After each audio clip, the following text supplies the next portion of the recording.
The sun was setting over the rolling hills of Texas, casting a golden glow over the sprawling expanse of Jack Lawson's farm.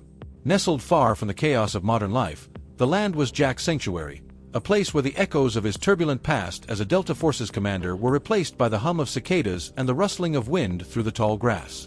The farmhouse, a sturdy but modest structure, stood against the horizon, its white paint weathered by years of Texas heat. Inside, the decor was unassuming but carried stories of a life lived on the edge. Photos of Jack's unit adorned the walls, a younger Jack, clean-shaven, standing tall with his brothers in arms, their faces steeled by the grit of war. A shelf in the corner displayed a collection of medals, their once bright sheen dimmed by dust and time. Against another wall hung a precision sniper rifle, its presence a stark reminder of the man Jack used to be. Yet here, in the quiet solitude of his farm, Jack had chosen a life of peace. At 48, Jack was rugged and worn, his face etched with the lines of experience and loss. A widower, he carried the memory of his wife like a weight that could never be lifted. His days were spent tending to the land, his hands calloused from years of hard work. But his calm demeanor masked a man who had seen and done things most couldn't fathom. The farm was his refuge, a place where he could bury the nightmares of his past. Jack's neighbor and one of the few people he allowed into his guarded world. Sophia was a schoolteacher in her early 30s, with a kind smile and an unwavering spirit. She admired Jack's resilience and often stopped by to bring him homemade meals or help with small tasks around the farm. Her warmth was a stark contrast to Jack's stoicism, and though he rarely showed it, he appreciated her presence. A rising cartel leader with an insatiable hunger for power. Ambitious and cold-blooded, Miguel had his sights set on expanding his operations. Jack's farm, with its remote location and strategic proximity to smuggling routes, was the perfect staging ground for his next move. Miguel's right-hand men, brash and impulsive. While they were loyal to Miguel, their inexperience often led them to make reckless decisions. Tasked with scouting Jack's property, they saw the farm as an easy target, unaware of the storm they were about to unleash. Jack's days followed a predictable rhythm, feeding the animals, mending fences, and working the fields. But recently, that rhythm had been disrupted. It started small, a section of the fence broken in a way that suggested it wasn't the work of animals. Then a few of his cattle went missing, leaving behind only faint tracks leading toward the woods. At first, Jack thought it might be poachers or wild animals, but the signs didn't add up. One morning, as he walked the perimeter of his land, Jack noticed something that stopped him cold: unfamiliar boot prints. The tread was distinct, military grade. His instincts, honed from years of combat, flared to life. Someone had been on his property, and they weren't amateurs. Unbeknownst to Jack, the cartel had already set their sights on his farm. Miguel had sent Marco and Luis to scout the area, confident the farm belonged to a simple, reclusive farmer. They underestimated Jack, assuming he was no threat. One crisp morning, the sun barely cresting over the horizon, Jack stepped into the cool air, the earthy scent of dew-soaked grass filling his lungs. As always, he made his way to the perimeter of his land, the routine both meditative and necessary. Each morning, he walked the edges of his property, checking the fences, making note of any disturbances. It was a habit born from both his life as a soldier and his dedication to maintaining the farm's security. But this morning was different. About halfway through his circuit, Jack stopped in his tracks. At the edge of the dirt path near a break in the tall grass, he saw them: boot prints. They weren't just any boot prints. Jack knelt down, brushing his fingers lightly over the impressions in the soil. The tread was unmistakable, military-grade, heavy-duty, the kind designed for long treks and rugged terrain. Whoever left them wasn't a lost hiker or a curious passerby. These boots belonged to someone who knew what they were doing, someone accustomed to moving silently, purposefully. A cold wave of adrenaline surged through Jack's veins. His instincts, long buried under years of quiet living, roared to life. He straightened, his eyes scanning the tree line. The air seemed heavier now, the peaceful morning suddenly charged with tension. Jack followed the trail, his steps measured and deliberate. The prints weaved in and out of the brush, cutting a path that circled close to his barn and veered toward his livestock pen. Whoever had been here wasn't just wandering, they were scouting. Not far from the farm, hidden in the thick cover of a wooded area, Marco and Luis crouched, binoculars in hand. Miguel had sent them with strict orders: Scout the property, assess its vulnerabilities, and report back. Looks like an easy setup, Marco muttered, lowering his binoculars. Just a farmer with too much land and no sense of security. Luis smirked, his cocky demeanor masking his inexperience. Piece of cake. He won't even see us coming. Marco nodded, but his gaze lingered on the farmhouse. Something about the place felt off. The property was well maintained, and while there was no visible security system, the meticulous upkeep suggested the owner wasn't careless. Still, Marco brushed aside the nagging feeling. To him, Jack was just a solitary farmer, a nobody who wouldn't put up a fight. Let's head back, Marco said, standing and slinging his pack over his shoulder. Miguel's gonna want to know the layout. Jack returned to the farmhouse, his mind racing. The boot prints weren't random. Someone had been watching, studying his land. He thought of his past, the enemies he had made, the skills he had buried when he left the service. Had they caught up to him? Or was this something else entirely? Jack moved to the wall in his study, where a dusty rifle hung as a relic of his former life. His fingers brushed the barrel, the weight of its significance pressing on him. Whoever they were, they'd made one critical mistake. They underestimated him. With a steadying breath, Jack turned back to the window, his sharp eyes scanning the horizon. He didn't know who or why, but one thing was clear: someone had brought the fight to him. And if it was a fight they wanted, he would make sure they regretted it. Suspense began to build as Jack pieced together the clues. The isolation that had once brought him peace now felt like a vulnerability. The farm, surrounded by dense woods, offered plenty of places for someone to hide. At night, Jack sat by the window, his rifle within reach, scanning the tree line for any signs of movement. The tension was palpable, even in the smallest moments: a twig snapping in the woods, the distant howl of a coyote. Jack's instincts told him that trouble was brewing, but he didn't yet know its scale. What happens when the ghosts of a man's past collide with his present peace? The final straw came one evening as Jack stood on his porch, the setting sun painting the sky in hues of red and orange. In the distance, near the edge of his property, he saw them, 3 figures armed and moving with a purpose. They weren't hunters or hikers, their movements were too calculated. They lingered just long enough for Jack to get a clear view before retreating into the woods. Jack tightened his grip on the rifle in his hands. Whoever they were, they had underestimated him. And they were about to find out just how big a mistake that was. The next morning, Jack's farm bore the scars of an ominous warning. At the edge of his property, he found one of his sheep mutilated, its lifeless body arranged grotesquely. A crude note was pinned to its carcass with a rusted knife. The message, hastily scrawled in bold, threatening letters, read, "This land is ours now." Jack stared at the note for a long moment, his jaw tightening. The message wasn't just a threat, it was a challenge, daring him to act. His grip on the knife tightened as memories of similar warnings from his military days surfaced. Back then, these messages were preludes to ambushes or sieges. He folded the note and returned to the farmhouse, his mind racing. That evening, Sophia stopped by with her usual cheer, carrying a casserole dish. Her smile faded when she saw the tension in Jack's face. "What happened?" she asked, setting the dish down on the table. Jack hesitated before handing her the note. As she read it, her eyes widened, and her voice trembled. "You have to call the sheriff, Jack." Jack shook his head. "Won't do any good. Miguel's got his hands in the sheriff's pockets, just like everyone else around here. If we're lucky, they'll ignore it. If not, they'll make things worse. Then what are you going to do?" Sophia's voice was a mix of fear and frustration. "I'll handle it," Jack replied, his tone calm but firm. Sophia frowned. "This isn't just about you anymore, Jack. They could hurt someone else. They could hurt me."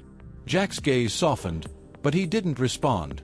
Instead, he stared out the window, scanning the darkening tree line. That night, sleep eluded Jack. As he sat at the kitchen table, staring at the rifle he had pulled from storage, memories flooded his mind. He was back in the Middle East, crouched in the dirt with his unit, surrounded by enemy territory. The faces of his comrades flashed before him, some alive, others lost to the chaos of war. In one vivid memory, Jack was leading a nighttime ambush against a heavily armed militia. The tactics had been brutal but necessary, every move calculated to minimize risks to his team. Yet, the aftermath haunted him.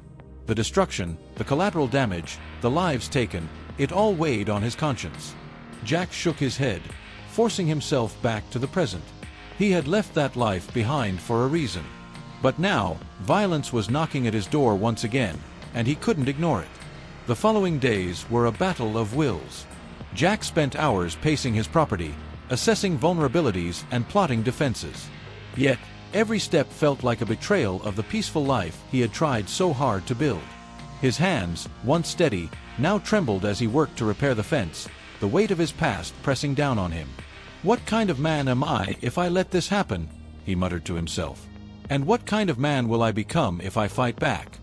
Sophia's concern grew when two men showed up at her house late one evening, Marco and Luis. Their message was clear: stay away from Jack or suffer the consequences.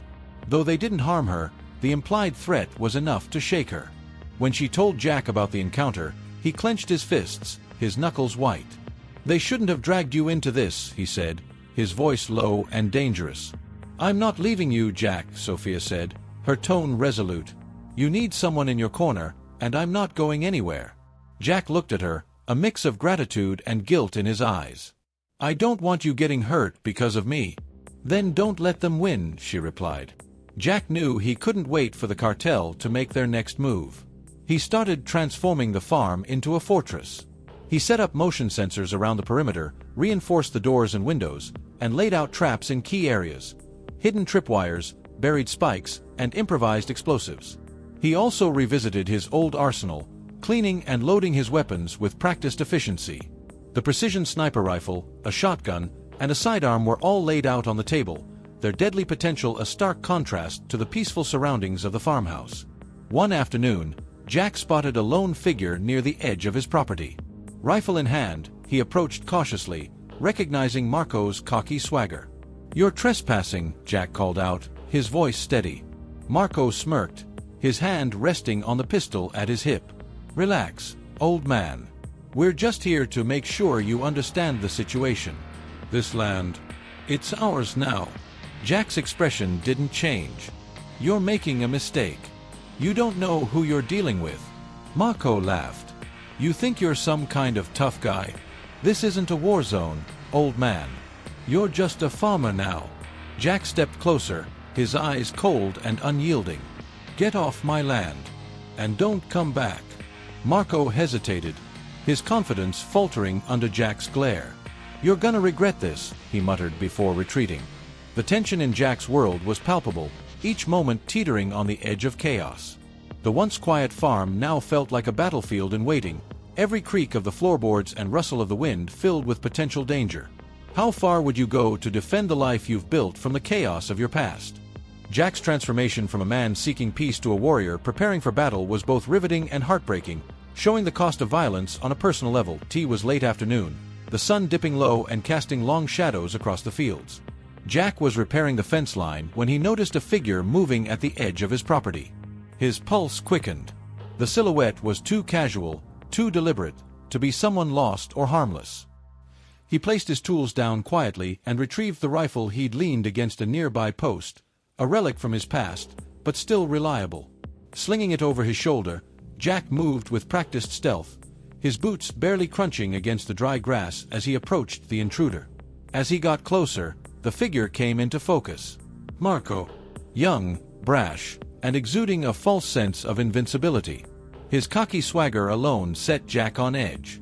Marco's jacket was half open, revealing a pistol holstered at his side. "You're trespassing," Jack called out, his voice calm but firm, carrying an authority that made most men stop in their tracks. Marco turned, smirking as if the entire situation amused him. "Relax, old man," he said, spreading his arms theatrically. "We're just here to make sure you understand the situation. This land, it's ours now." Jack didn't move, his rifle resting easily in his hands but ready in an instant. His expression was unreadable, cold, and unwavering. "You're making a mistake," Jack said, his voice low. "You don't know who you're dealing with." Marco chuckled, shaking his head. "You think you're some kind of tough guy? This isn't a war zone, old man. You're just a farmer now." Jack's eyes narrowed as he stepped closer, closing the gap between them with deliberate precision. The way he moved, steady and unflinching, sent a ripple of unease through Marco. The younger man's bravado faltered, just for a moment. "Get off my land," Jack said, his voice cutting through the quiet air like a blade. "And don't come back." For a second, the two men stood locked in a silent standoff. Marco's smirk wavered as he felt the weight of Jack's presence, a pressure that couldn't be explained, only felt. It was as though Jack could see straight through him, past the bravado, past the pistol, and into the insecure boy hiding beneath the act. Marco hesitated, then scoffed, taking a step back. "You're gonna regret this," he muttered, trying to reclaim some semblance of control as he retreated toward the tree line. Jack didn't lower his rifle until Marco was out of sight, disappearing into the woods. Only then did he let out a slow breath, the tension coiled in his body releasing slightly. But the unease remained, settling deep in his chest. The once quiet farm now felt suffocatingly tense. Every creak of the floorboards, every rustle of the wind seemed amplified, filled with the possibility of danger. The serenity Jack had worked so hard to cultivate was slipping through his fingers, replaced by an atmosphere of dread. Inside the farmhouse, Jack sat at his kitchen table, an old map of the property spread out before him. He traced his finger along the perimeter, marking weak points and chokeholds, areas where an ambush could happen. The past was catching up to him, and he could feel the weight of it pressing down. Memories of combat missions flooded his mind, faces of comrades lost, the chaos of firefights, the cold efficiency with which he had once dismantled threats. He had wanted to leave it all behind, to bury the warrior he had been, but the world didn't seem ready to let him. How far would you go to defend the life you've built from the chaos of your past? Jack's transformation had begun. The lines between farmer and soldier blurred as he prepared for what he knew was coming. His movements were deliberate, each action infused with the knowledge that peace wasn't something freely given, it was something fought for. As Jack inspected his truck one evening, he noticed something out of place beneath it. Crawling underneath, he found a small black device, a tracker. The realization hit him like a punch to the gut. They'd been watching him for weeks. Jack stood, the tracker in his hand, his face a mask of grim determination. The cartel thought they had the upper hand, but they were about to learn just how wrong they were. The night was unnaturally still, the kind of silence that only came before chaos. Jack, perched on the second-floor window of his farmhouse, scanned the darkness with night vision goggles. His traps were set, his weapons ready, and his mind sharpened by years of training. He had been waiting for this moment, knowing Miguel wouldn't sit idle after Marco's humiliation.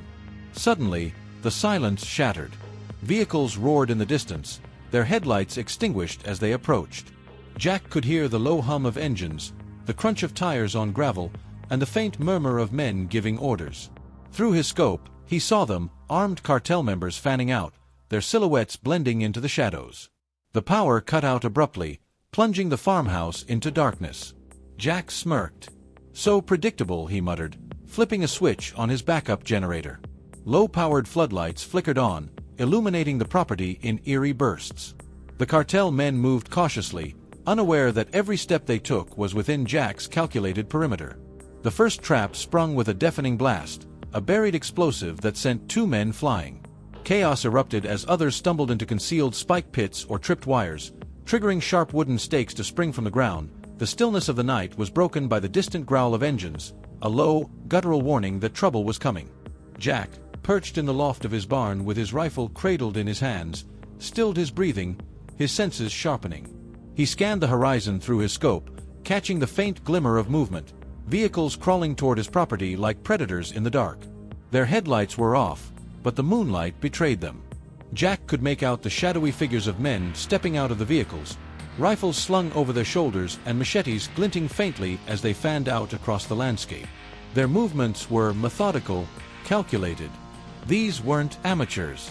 From his vantage point, Jack could hear the faint crunch of tires on gravel and the murmur of voices, too low to make out words but urgent nonetheless.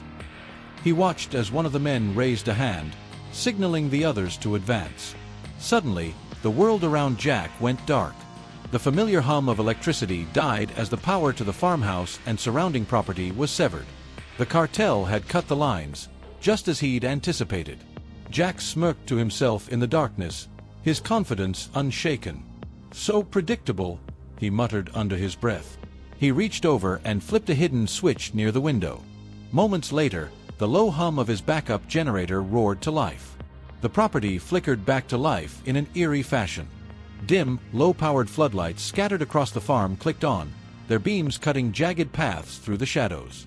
The light wasn't strong, but it was just enough to give Jack the advantage.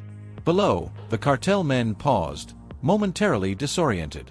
They exchanged quick, tense glances, their weapons drawn as they adjusted to the unexpected illumination. Jack's traps were already in play. The first explosion shattered the tension with a deafening roar. Dirt and debris flew into the air as a buried explosive tore through the quiet night, sending 2 cartel members flying backward in a tangle of limbs. Panic spread through their ranks like wildfire. The men scrambled for cover, shouting orders and swearing in Spanish. In their confusion, one of them stumbled into a concealed spike pit, a crude but effective trap Jack had fashioned from sharpened wooden stakes and camouflaged with brush. The man's scream was brief, cut off by the shock of pain. His comrades hesitated, unsure of where to step next. Another group triggered a tripwire, unleashing a second trap. Wooden stakes, loaded with tension, sprang from the ground with brutal force. 2 more men were struck, their cries of pain echoing into the night as they fell to the ground, clutching their legs. Jack remained calm, his eyes never leaving his scope. From his elevated position, he had a clear view of the chaos unfolding below. He adjusted his aim, targeting a man who was attempting to regroup with his team. The shot rang out, clean and precise. The man dropped instantly. The floodlights cast long, distorted shadows across the battlefield, adding to the sense of disorientation among the cartel members. Some tried to retreat, but their path was blocked by more traps. More explosions, concealed wires that sent shards of metal and wood hurtling through the air. Jack's voice cut through the chaos, amplified by a small speaker he'd rigged near the barn. "You've made a mistake coming here," he said, his tone cold and steady. "This land isn't yours, and neither is your victory." The psychological impact of his words was immediate. The cartel men hesitated, fear creeping into their movements. They'd come expecting to intimidate a lone farmer, not to face a battlefield laden with traps and an unseen enemy who seemed to be everywhere at once. In the distance, Jack could see Marco barking orders, trying to rally his men. Marco's face was a mask of anger and desperation, his bravado from their earlier encounter now replaced by the grim reality of the situation. Jack took another deep breath, lining up his next shot. The night was far from over, but he was in his element now.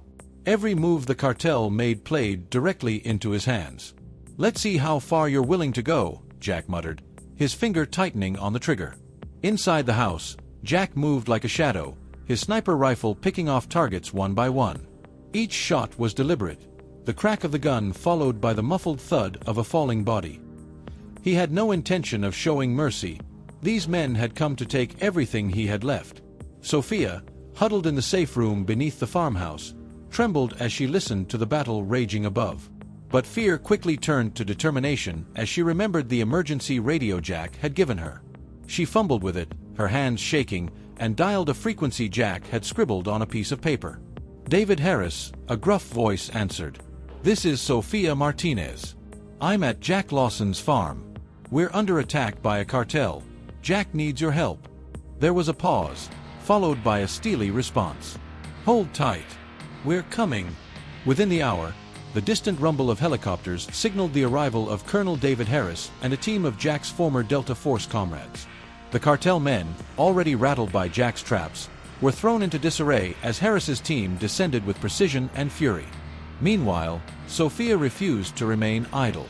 Armed with a concealed shotgun Jack had insisted she learn to use, she crept out of the safe room when she heard footsteps in the hallway.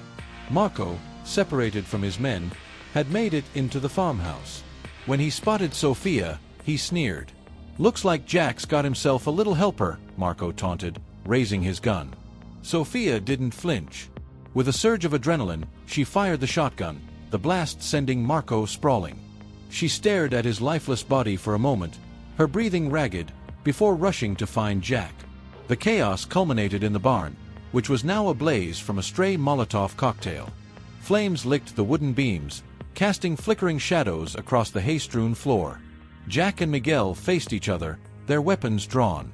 "You should have stayed quiet, old man," Miguel snarled, circling Jack like a predator. "And you should have stayed off my land," Jack replied, his voice cold as steel.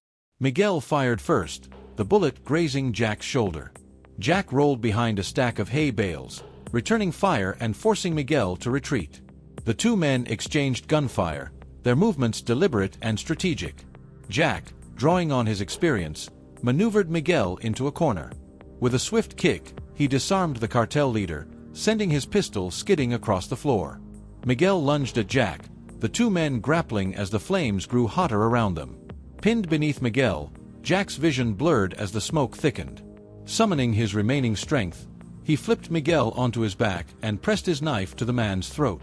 "You thought you could take everything from me," Jack growled. "But you have no idea who I am." Miguel, his face a mask of desperation, tried to bargain. "We can make a deal. Money, power, whatever you want." Jack's grip tightened. "What I want is for you and your men to leave this place and never come back." Miguel laughed bitterly. "You've already lost, Lawson. Kill me, and you'll only bring more of us. You've started a war you can't finish." Jack stared into Miguel's eyes, weighing his options.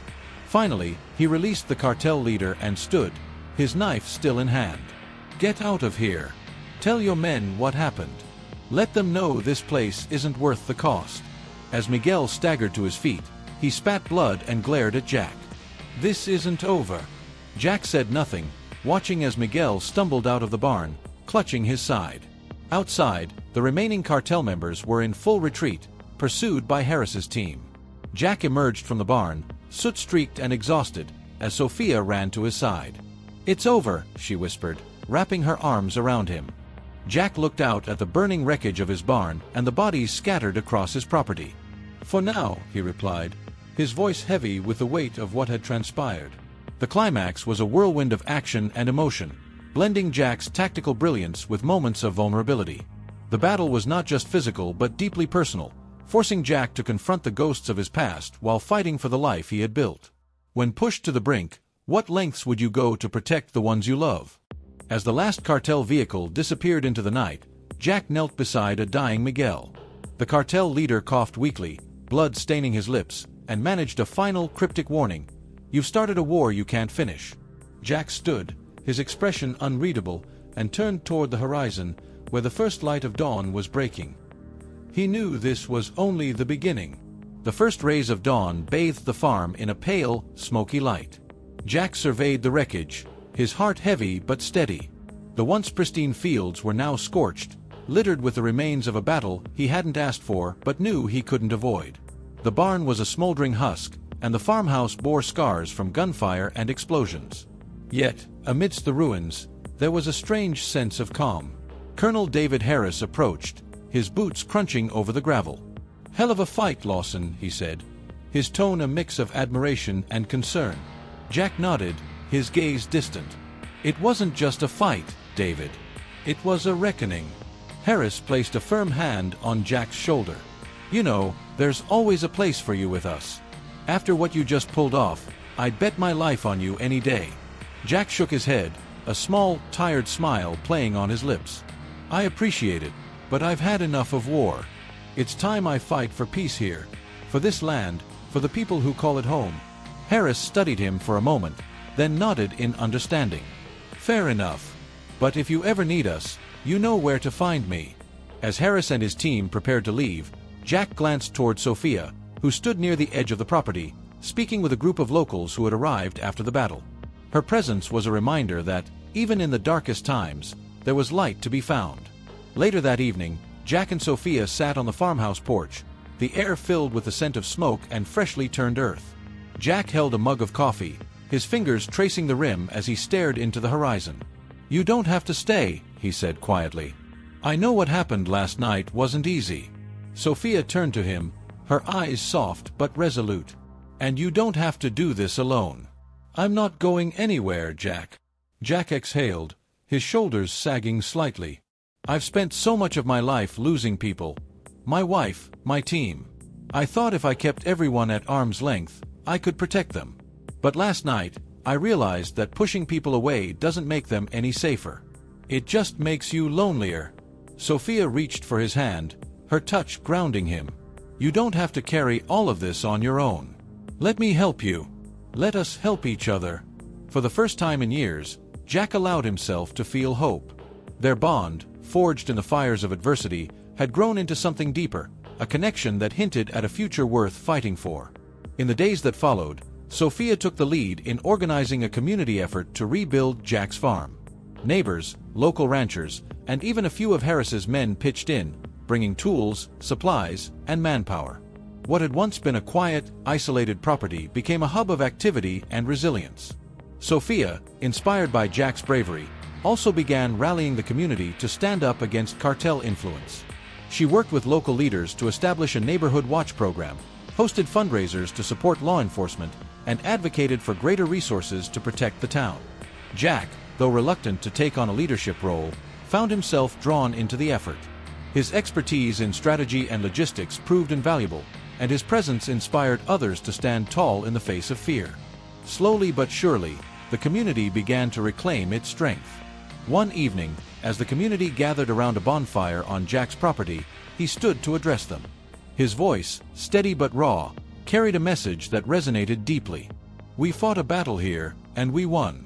But this wasn't just about my farm or my life. It's about all of us, about standing up for what's right, no matter the cost. Violence has its price, and I've paid it more times than I can count. But last night, I realized something important. It's not just about what we fight against. It's about what we fight for, our families, our neighbors, our future." The crowd erupted in applause, their spirits lifted by Jack's words. For the first time in a long while, hope seemed tangible. The tone of the conclusion is reflective yet hopeful, acknowledging the heavy cost of the conflict while emphasizing the resilience of the human spirit. Jack's journey, from a reclusive veteran haunted by his past to a community leader fighting for a better future, serves as a testament to the power of growth and connection. What would you do to protect the people and places you love? Let us know your thoughts in the comments below. And if this story inspired you, don't forget to like, share, and subscribe for more tales of courage and resilience. Months had passed since the night Jack's farm became a battlefield. The scars of that encounter remained, not just in the blackened wood of the barn's new walls or the faint divots in the earth where traps had once been, but in the memories of those who lived through it. Yet, against all odds, life had begun to blossom again. The farm, now fully restored, was alive with the sounds of laughter and conversation. Jack stood on the porch, watching as neighbors mingled, children played, and Sophia supervised the barbecue grill with her usual blend of grace and authority. The gathering was more than just a celebration. It was a statement, a testament to resilience, unity, and the power of standing together. Colonel Harris leaned against a fence post, sipping a beer and nodding in approval. "You've built something good here, Lawson," he said. Jack smiled faintly. "It's not just me. It's everyone." The two men stood in silence for a moment, the warmth of the gathering washing over them. But just as Jack began to feel a sense of peace, Sophia approached, her expression unusually serious. In her hand was a plain, unmarked envelope. "This was left at the mailbox," she said, handing it to Jack. He opened it cautiously, his instincts immediately on high alert.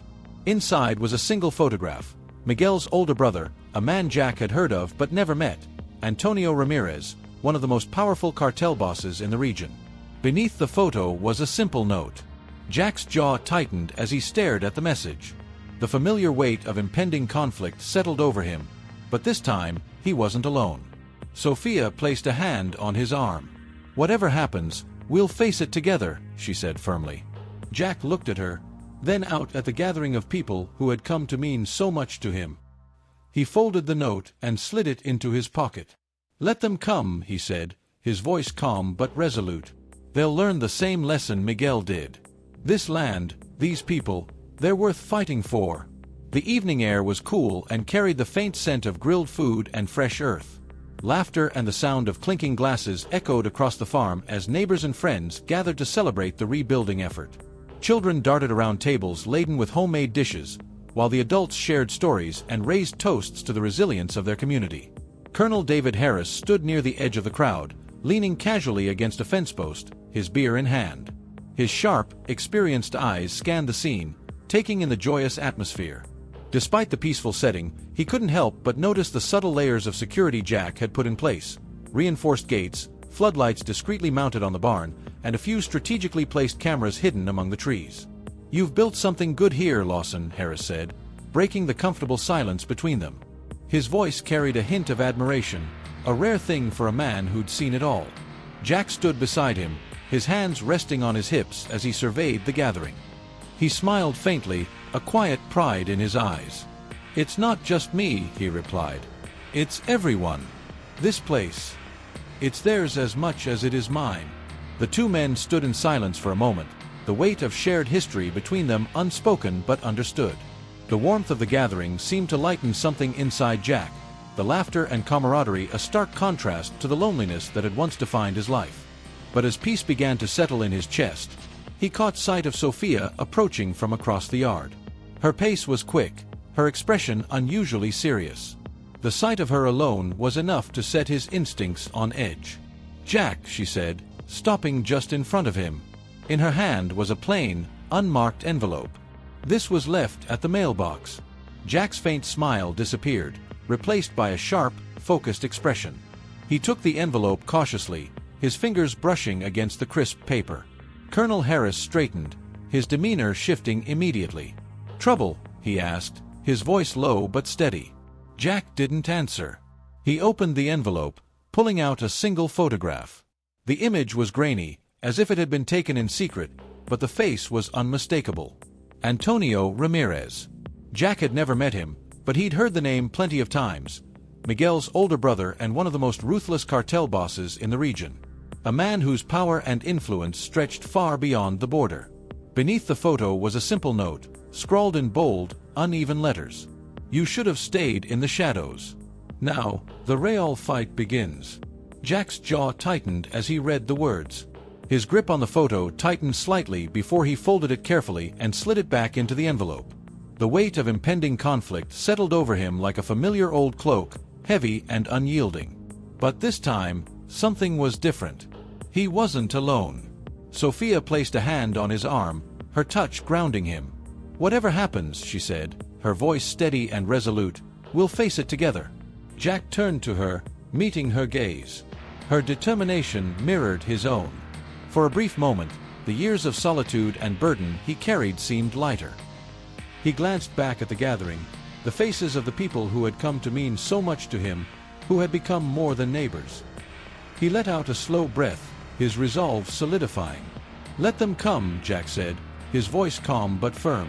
"They'll learn the same lesson Miguel did. This land, these people, they're worth fighting for." Colonel Harris gave a slight nod, a faint smile playing on his lips. "I'll drink to that." The gathering continued, but the mood around Jack had shifted. As the night wore on, he prepared himself for what he knew was coming. The battle was far from over, but this time, he wouldn't just be fighting for survival. He'd be fighting for a future worth living, and a community worth protecting. As the camera panned out from the lively gathering, the ominous weight of the letter lingered in the air. The future was uncertain, but one thing was clear: Jack Lawson was ready for whatever came next. The epilogue strikes a suspenseful and open-ended tone, leaving viewers on the edge of their seats while hinting at a potential sequel. The tension between Jack's newfound peace and the looming threat creates a compelling hook for future developments. If you want to see what happens next, make sure to like, subscribe, and hit that notification bell. Let us know in the comments, what would you do if your past came back to haunt you?